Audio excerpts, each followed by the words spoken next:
Welcome back YouTube, hope we are very well. We are back in the lab today for another training video, quad session, so lower A. So we've got two lower rotations. Today is a more quad dominant leg session, very good session.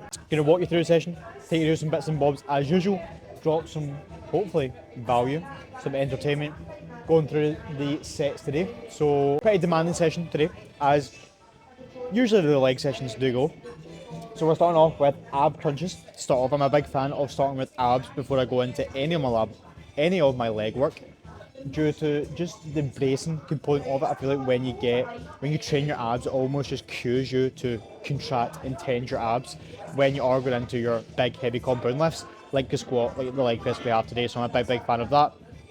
And your abs can never be good enough, can they? Obviously, abs is a very heavily genetically based, body part in my opinion. However, you also can improve them by training them. Okay, so do not neglect your ab and calf training for that matter as well. And I've seen a lot of growth in both of midsection and calves as well, and that's due to the priority I place on them. Then we're starting off with adductors, which I'm on right now. So 2 sets here. Reason for that being that I need much bigger adductors. That is a major sort of weaker point in my lower body, as my adductors. So placing them at the start of the session when I'm freshest, when I can get the most stimulus, when I can get the most out of them, makes sense as well. And especially when it comes to just safety, longevity, going into again the heavy compound lifts, like the squat, like the leg press, having some blood in your adductors, I feel like just does create a little bit more safety as well there. And also when you are doing leg presses, doing squats, and you're going very deep, hip hinging as well, that is going to work your adductors in a sense as well. However, some direct isolation work is going to be very beneficial as well, and do not neglect that there. Then we're moving on to the seated hamstring curl, leg extension. So 2 sort of isolation movements before we head into the big compound lifts, more so for longevity on the knees especially. I was doing leg extensions at the end of the session previously, but then I started to run into knee issues, patella issues, patella tendinitis, and getting blood around the knee joint before I go into those lifts is very beneficial, especially when it comes to leg extension. I'm almost kind of treating it as like a sort of isolation exercise. You'll sort of see how I execute it, but I'm spending a good 1 to 2 seconds at the very top, and that is strengthening my tendon, and my knee is a lot better now. It's pretty much back to 100%. A few weeks ago I did have some problems. I'd have to kind of pull back my leg training a bit, which obviously wasn't ideal, but again, being safe, listening to the body, stripping the training back, and then I'm straight back to 100%, straight back to progressing my lifts. Then the first big boy of the session will be the Atlantis pendulum, which I'm very much looking forward to. And then on to hip abduction work, some more glute bias work, then leg press, then hip thrust, and that is the session as a whole. So in all transparency, I'm a little bit cooked at the minute, to be honest with you. We're in off-season week 16 now, and I'm not, it's been a straight 16 weeks of progressive training. Not a single session has been missed. Every single session has been progressing. So it is kind of catching up to me a little bit. My body is a little bit cooked. However, I'm not at the stage now where I need time off. However, I am just going to pull back this session a little bit. Literally just a set on the pendulum I'm going to take out, and I'm going to take a set away on the hip thrust as well. So sort of, taking away 2 big sets of the session, but it is going to be more taxing on the CNS and a little bit more fatiguing. So stripping back that, taking a little step back, but still going in, and I'm still going to progress all these sets. So I'll assess how I come kind of towards the back end of the week. If I do need to take a couple of days extra rest, then I will do. However, I still feel good, as JP said, sort of the scale of being fucked, I'm pretty much like a 7 out of 10, I would say, on that scale. So I can still get in. Sessions are still progressing. However, I just have noticed across these weeks, I just have been feeling a little bit more rough outside the sessions, my sleep taking a little bit of it as well. Yesterday my digestion was just feeling a little bit off. So again, just little signs that I know from experience that my body is accumulating a little bit of fatigue. So I'm listening to the body, taking a little bit of step back, and I'll assess as the days go on. If I need the extra rest, I will take the extra rest. However, for now, we're going to keep cracking on, not be a pussy, and get fucking after it. So that's what we've got today. Quad session. Looking forward to getting this filmed and documented on here. Let's have a good session. We've got big goals, and this is an opportunity to get 1 step closer towards those goals. So let's have it. Adductors to begin. So some cues and things that I'm thinking about here is, first of all, the foot peg. I'm using the furthest away foot peg. I actually have my foot actually pressing against the peg. It's just slightly past it, as you can see. And the reason for that being, I'm just trying to apply as little sort of foot pressure as possible. So I'm minimising the sort of involvement that you can get and bring in with your quads, and just trying to get as much adductor out of it as possible. So you want a more straight leg. That's why I've been more, especially with other machines as well, just using the further away peg so you can have a more straight leg compared to that more bent leg, which is going to take away the tension from the adductors. So that's the first thing there. And what I like to do to help this as well is take my shoes off as well. I don't know why. It just kind of takes away the thinking of my feet, if that makes sense. And I don't know why, but throughout my leg day, I just don't like to wear shoes. I don't know why, it's just a thing that I do. I'm making sure to get full range of motion as well. I've got my hips slightly forward and I'm kind of puffing my chest out, because what seems to happen before, when I was like almost like crunched down, I just felt like I was getting a lot of I was honestly just working my abs more than my adductors. And again, this is the most load that I've used on this machine now, so I've got plus like 7.5 kg in the stack.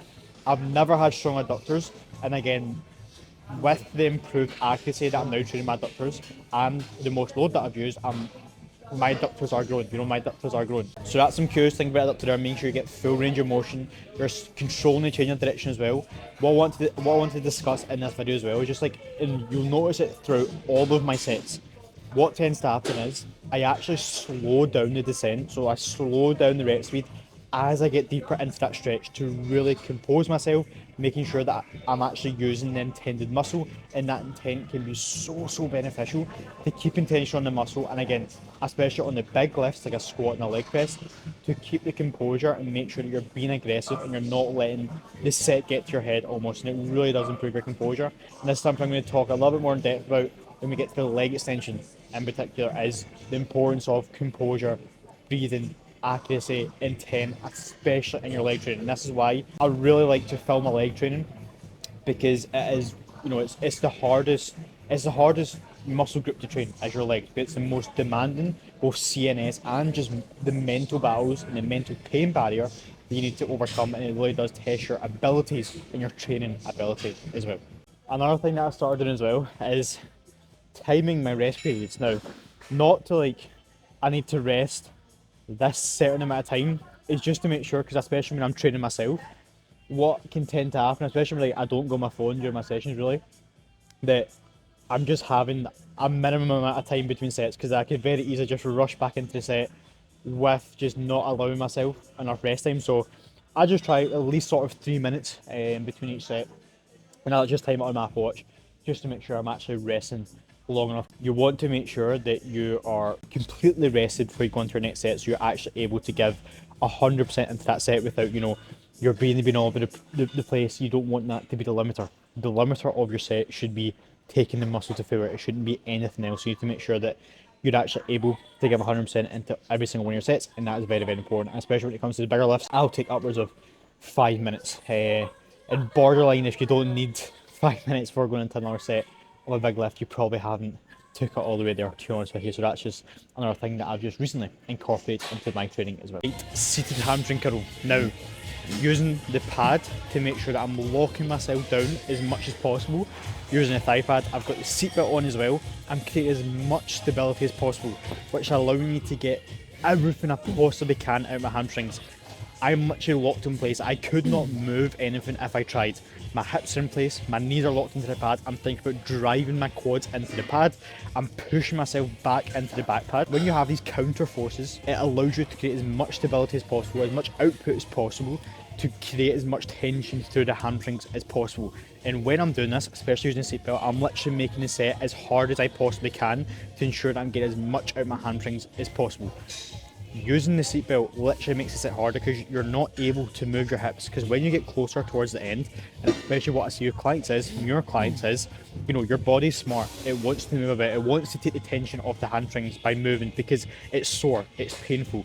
But you need to almost just ignore everything your body's trying to do and do the complete opposite. Stay still, create as much stability as possible, and just ensure that it is only the hamstring moving the load to make sure you get everything you possibly can out the hamstrings. Now, again, one thing about here is pushing myself down into the pad. I'm using that counter force there, and then when I'm coming up as well, I'm keeping the tension on my hamstrings. I'm being controlled, and as I mentioned just there, as I get towards the top, I slow down the eccentric even more, do a slight pause at the top, okay? And again, I've used much more load in the past. I've added weight to the stack, and now I'm just sitting on the last pin. Now I've still got weight to add, etc. But again, if the amount of muscle you have does not reflect the load that you're lifting, that is ego lifting. You're just lifting for your ego. Look at it subjectively. Look at your set, record your sets. Are you actually getting everything you possibly can, the most stimulus possible out of that set? If the answer is no, reduce the load, don't lift for your ego. Again, my goal with my training is to produce as much stimulus as possible. I want to get the most out of every single set. I want to look the best on possible. I want to look the best I possibly can on stage. I want to have as much muscle as possible, and everything I do is subjective. I try to take the emotion out of it, okay? Especially when I'm very passionate, I love training, you know. Yes, I have an emotional attachment to certain lifts, but I try and use it positively, not negatively, where it's not limiting my ability to progress. So that's something there. And when I get to the top, I'm not fully locking out my leg, I'm not completely straightening out the leg, because when you do that, you actually take the tension off the hamstrings. So I'm keeping the tension on the hamstrings there. Again, slight pause at the top, just take out the momentum, control the change of direction, which is common between all my lifts, ensuring that the hamstrings, the targeting muscle, is the only thing moving the load. Beautiful, beautiful. As said, everything in the hamstring there, everything in the hamstring, and a beautiful, beautiful last rep, absolutely lovely. And again, intent is so important. You should come off a set like that with your hamstrings feeling exploded. Like especially that last rep, my hamstring literally felt like it's going to tear off because the intent is just all there. The intent is all there. So make sure that you're not just moving weight from A to B. You're being intentful, and that concentric, ensure that you're still keeping the tension on the hamstring, but you're being powerful. You're giving 100% into it, and then be slow, be controlled, and ensure you still have that internal feel with your hamstring as that weight is coming up. That is super important there as well. Right, on to leg extension now. We went over why this is placed before. The squat pattern's mostly for my knees now. I was doing the prime leg extension before. However, just continually running into knee problems when I do the prime leg extension. Again, see if you're doing a movement or a machine that is going to result in literally you picking up little niggles, little injuries, and you're not able to progress that lift over a long period of time. There's literally no point in doing the movement, because if you consistently, you're doing it for a couple of months, you get injured, you have to pull back. You do it for a couple of months, you have to pull back. Like if you look at how much you've actually been able to progress that lift, if you look back, it's probably not going to be that much. And if that's happening, then you're probably not going to make as much progress compared to if you picked another lift or you picked another movement and you were able to progress that over a long period of time. Okay, even if it isn't quote unquote as optimal, you know, especially when we look at resistance profiles, you know, the prime leg extension, I'm able to load that in the lengthen range. Will that be a little bit more optimal? Maybe, but it's not worth it. It's not worth the extra 1%. If I run the Cybex leg extension up for a consistent amount of time, I'm going to get literally 80-90% more out of progressing this over a long period of time, okay? So that's the reason for that as well. Leg extensions in general is something I want to touch on as well. If you're a new client who just came on board with me, this is something that I recently started to do is, in the consultation process, I'll literally get the client who's wanting to come on board, send me a video of them performing a leg extension. And that is the only training clip that I need to see, genuinely. That itself will tell me where your training's at. Your ability to fight through pain, that pain barrier that comes with a leg extension. The leg extension is going to be the hardest movement you do, by far, in my opinion anyway. Your ability to compose yourself, fight through the pain, get aggressive, but actually being able to take a leg extension set all the way there when you're fighting that major pain barrier really lets me know everything I need to know when it comes to how someone trains, okay? So, tip for a leg extension, composure is a big one. This is something that I put on an Instagram story about, and many people replied saying they got a lot out of it, so I want to share it on here as well. And you'll watch how I'm performing this. Either pick a spot, preferably looking up the way, on the roof, stare at it, and try and not move whatsoever, or close your eyes. I usually do like a mixture of both during the set, but try and just stay fixed in position. Try and not express that you're in pain as well. You know, again, your hips want to move, your body wants to move, that's another benefit towards using a seatbelt on this, and straps is, I just need to do less thinking. You know, I'm strapped in, I'm strapped into the machine quite literally, I cannot move, and it's just less thinking and more just calming my mind down, focusing on my breathing, just focusing on giving 100% into every single one of the reps. And there's a big difference between, you know, as the set goes on, your reps should slowly start getting slower, but that's not within your control. And again, if you record your sets and you notice that your sets just hit a brick wall like that, that's because it's a mental barrier that's in your head that you stop giving 100%, either due to lack of composure or you let the pain get the better of you, okay? So you need to be able to fight that pain barrier. Again, pick a spot, stare at it, do not move. Let's just focus on breathing, making sure that every rep is as controlled as the first rep, if not even more controlled. As I get towards the end, I even slow down my reps just to make sure that I'm just calming the mind down. You know, I'm literally, again, I'm trying to just close my eyes, just not express that I'm in pain. Like, I'm in excruciating pain, especially towards the end, and especially when I'm doing it controlled, I'm adding a good pause at the top, like, I'm in a lot of pain. But you need to overcome that pain barrier, and that's the biggest thing that I see, is people just let the pain get to their head, and they're not able to take a leg extension set all the way there due to the lack of composure. So composure and breathing go hand to hand, making sure that you're focusing on your breathing. You're not, you know, puffing like, you know, out of breath. That's gonna, you're not going to be able to output 100% into the lift. So that's a big one there. Composure, breathing go hand in hand, especially when it comes to leg extension. Your ability to just shut that pain off and continue to give 100% even when it hurts is a massive skill that you need to learn.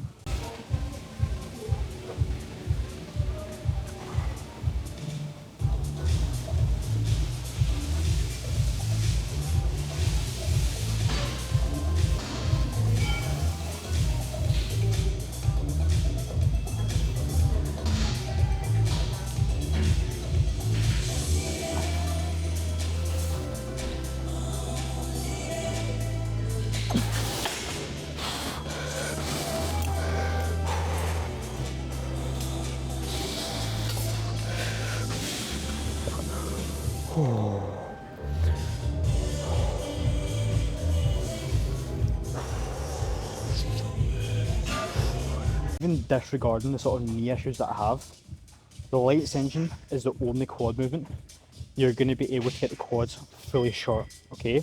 So make sure to spend a bit of time in that shortened range, i.e. the top of the movement. Spend a little second or two there, really contract the quad and make the most out of that movement. Do not just rush through and kick the weight up. Focused on outputting 100%, but dragging the weight up. I'm literally thinking about getting my feet just as far away from me as possible. So where I'm coming up, I'm thinking about just kicking like out the way instead of just kicking up. I'm actually thinking about dragging through the quads. And I'm actually thinking about like almost like scraping my heels across the floor, okay? Make sure as well that knees, you're thinking about adductors in, knees in, get the knees to face upwards, which will line up with the line of force, which will not aggravate the knees, which can, you know, especially even when you may not feel pain in your leg extension, if you're not doing that and you're not lining up your hips, knees and ankles in a straight line, it's going to create some wear and tear long term as well. So that's a big tip there to keep your knees safe long term. And make sure as well you're pointing your toes to the sky. You're getting full dorsiflexion when you do this. You should be able to feel your ankle like fully flex. So you can kind of see an example there with the set as my toes are, you know, pointing towards my head when I'm at the top there, and that is what I'm thinking about there as well. Another thing as well, music is a tool during your sets as well. And on a leg extension, it's a big tool, a big tool. And something that I really like to do is put calming music on. So really like slow, classical, calm music to calm my thinking down, calm my mind down, calm my breathing down. If you're going into a set like a leg extension and you're putting on hardcore, you know, JP fucking SoundCloud edit, like, you're going to react to that and you're going to almost be in like a fight or flight mode. You need to be able to, as I kind of discussed there, be able to calm your mind down and fight through the pain. And I think personally, again, very person dependent, but I find putting on really slow, calm music really helps with being able to keep my composure through the set and actually focus on giving 100% into the set itself.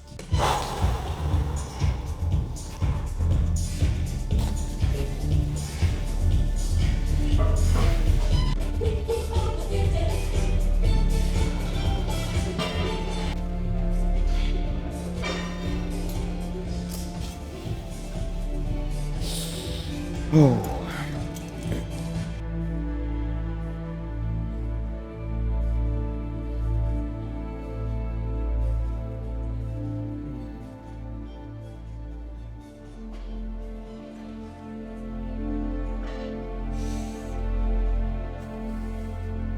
Okay.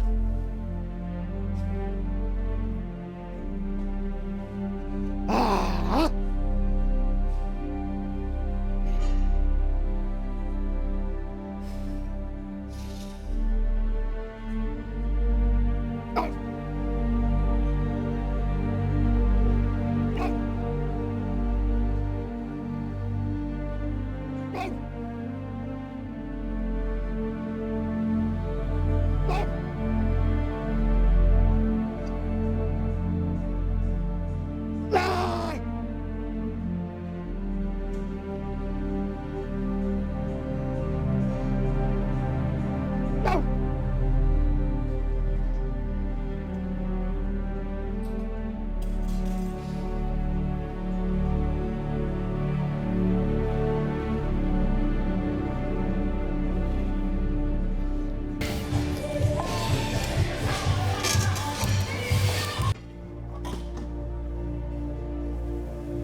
Okay.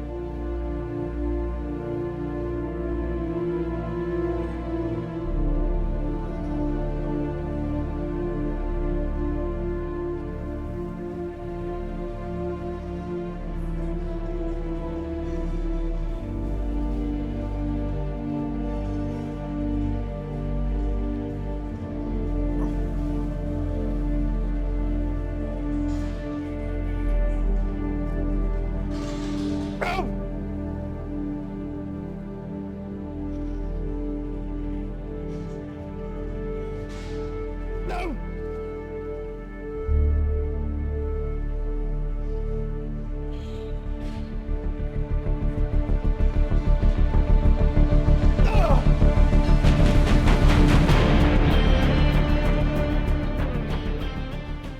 Right, as you just saw as well, no talking before the squat set. You know, there's a time and place to chat to the camera, chat to your training partner. But when it's time to switch it on, turn it on, and just really just almost just kind of take it to that next level, you need to learn when that is in your set, and that was the time. So jumped on the Cybex hack today. It's been a good minute since I've jumped on that Cybex hack. I've been running up the Atlantis pendulum, which I'm loving, but there was something on it, so I didn't want to wait, to be honest with you. But I really do enjoy the Cybex hack. There's nothing like the Cybex hack. Like, there's hack squatting, then there's Cybex hacking. It's completely different, and honestly puts some hairs in your chest. And you know, before I stepped on stage, the year-long gaining phase I had, you know, I put a lot of my quad development down to getting strong on the Cybex hacking across all quad movements, obviously, but especially Cybex hack. I think my best is like, what's it, 4 plates and a 5. And I was peak tubby custard at 80 kg, so obviously there, 3 plates and a 15 for a good set as well, like good set, good high quality. Could there be an lower rep there? Potentially, but again, as we discussed at the start of the session, like, just not taking stupid reps this session anyway. But obviously, if it was a normal session, probably would have went for another rep there. Again, the seatbelt on that is honestly game changing. Again, just that stability when your lower back doesn't come off the pad.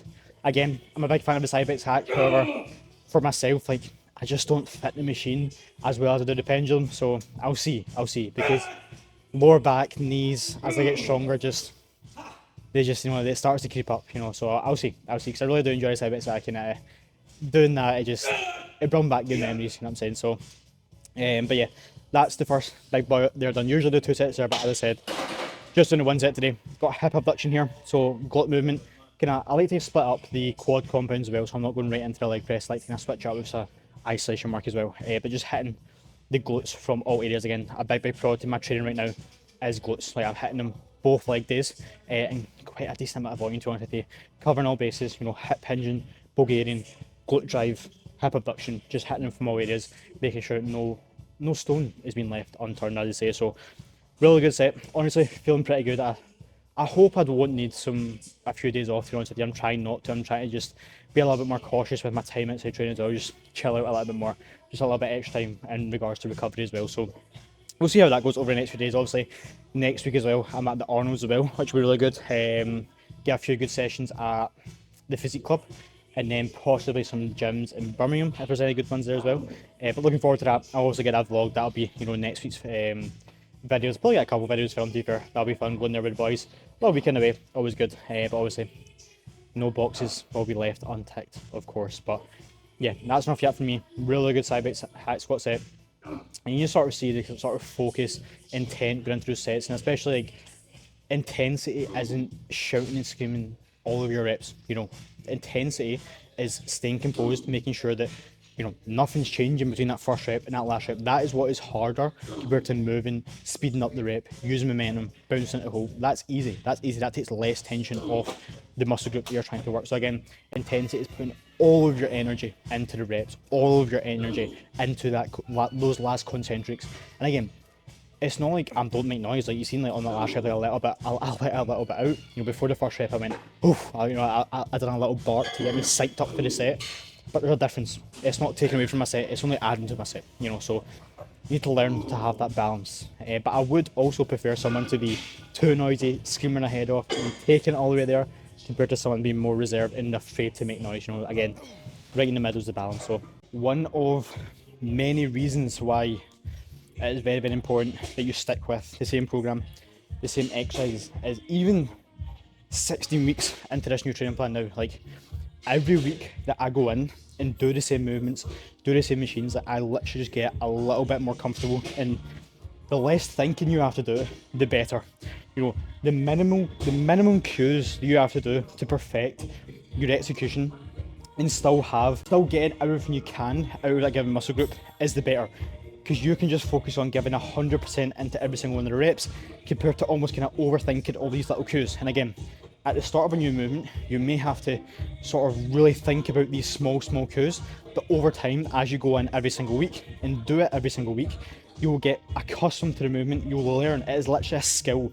Consciously and unconsciously, your body just gets used to the movement. You know, you get a lot stronger, etc. Once you're doing the movements consistency and the progress starts to slow down on paper, that is when the real adaptation are taking place and when the real tissue is being added. Our goal when training quads and a quad compound movement, like a leg press, like a hack squat, is knee flexion. So we want to bend the knee as much as possible. Okay, so on a leg press, for example, you want to put your feet low down in the pad so you're able to get as much bend at the knee as possible, which is going to get more quad out of the movement. Compared to if you put your feet higher up in the pad, you're going to get less knee flexion and you're going to involve more of the glutes, for example. So again, intent, the setup is crucial towards what you're actually going to get out of the set. If the setup is off, other body parts are going to take over and you're not going to get as much stimulus out of the quads, for example, when that is the goal with this leg press. Now, you can do a leg press with the focus being glutes. I used to do a leg press that was more glute biased and my feet were higher up on the pad. I was still getting quad out of it, but I was getting a lot more glute out of it. So again, the intention, if your goal is quad and to get quad at the movement, again, on the hack squat, I'm getting as much full range of motion, depth as possible, as much knee flexion as possible, and that is the goal. Then when it comes to allowing your heels to lift off the pad, that is going to be very person dependent. Now, personally, the perfect middle ground, what I found for me, is just allowing my heels to slightly come off as I get to the bottom of the leg press, because I can get more range of motion but without sacrificing the force output and the strength. So that's the perfect medium for me. However, I used to leg press with my heels completely coming off, and I just got a stupid amount of knee flexion. Again, my quads grew a lot from doing that, but this is what I found with this leg press. And again, very leg press dependent. This Cybex leg press, it's a little bit awkward in terms of that. I feel like I'm a lot weaker when I do that, therefore I opt for this, and I'm still getting good range of motion. Literally fold yourself in half as well. I see a lot of people cutting the range of motion short. You can get much deeper than you think. Literally just allow that weight, obviously controlling it on the way down, but allow that weight to fold yourself in half and get as much range of motion, as much quad as possible. Beautiful set, up 10 kg, down 2 reps. Pretty big load jump, but I was like, I'll just stick on 5 plates and see how it moves. Very happy with it. Control was good. Control that chain direction. Quads full blown. Job done. Especially that last rep in a leg press, your face should literally feel like it's going to explode. And if it doesn't feel like that, you're probably not giving 100% or bracing correctly. The client asked me this. A new client, he was telling me like his face just feels like it's literally about to blow up after that last rep. I'm like, good.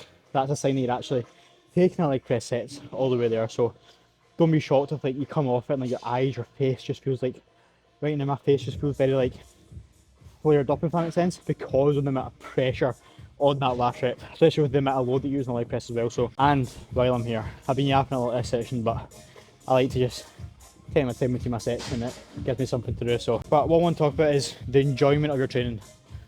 Do not sacrifice the enjoyment of your training for the sake of optimality or optimizing your training. Like, enjoyment in a sense is optimal. Like, see when you wake up, you're looking forward to a session, you're just so excited to get in and get after it. That is going to result in much more progress, in my opinion, than being a little bit more optimal, but you're not kind of being as fired up for it. Yes, there's a balance, you know, especially when you have competitive goals. Being the best bodybuilder and having maximal progress might be slightly different to doing every single thing that you enjoy, you know. Doing 2 or 3 reps like yes are fun, you know, taking all the assisted reps like yes are fun.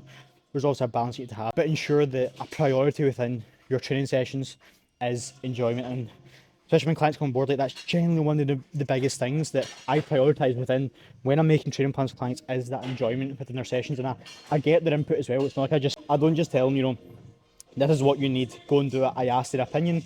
Their preferences is so important to ensuring that your plan, you adhere to it long term. Again, adherence, progressing your lifts long term is what is going to truly result in progress.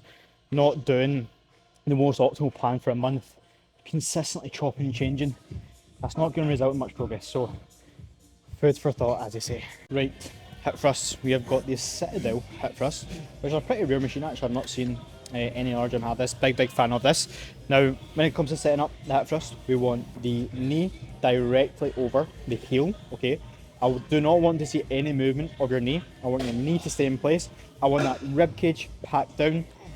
Back is glued to the pad, it does not come off, and the back pretty much just stays straight. All I'm thinking about is full hip extension, contracting the glutes hard, keeping tension on the glutes throughout the whole movement as well. And when you do this and you actively through your glutes, what you'll notice is the range of motion is probably quite a bit shorter than you think it will be. And you see the range of motion here. This is sort of what the range of motion for the glutes look like. So you don't want to be thinking about moving the lower back. Okay, we do not want to turn this into a lower back movement. We want to keep the tension on the glutes. Think about tucking the rib cage, keeping the rib cage down, contracting the core, tucking the pelvis. Okay, that's the main mover that I want you to be thinking about, is just tucking that pelvis. Drive through your heels and contract the glutes hard. I do spend a good second at the top to really just contract the glutes and just milk everything I can out the glutes there as well.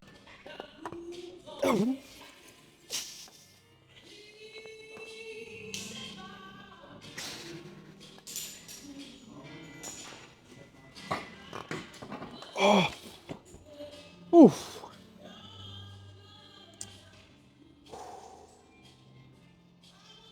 And the final exercise of a beautiful session. I think we're getting some new kit in, which is lovely. Not sure what the kit is, but we shall soon see. Yeah, last exercise of this quad session is single leg extension, left leg only, because I have a slight discrepancy between my left and right leg, and that's something you can do as well if you have a weaker side, is just add in a set or multiple sets on that side only, and that goes for any muscle group.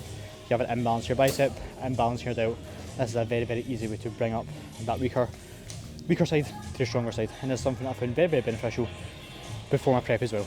But yeah, that is a session, absolute mega session. And one of the final topics that I want to touch on here is everything you do outside the gym, but especially in the gym, is energy.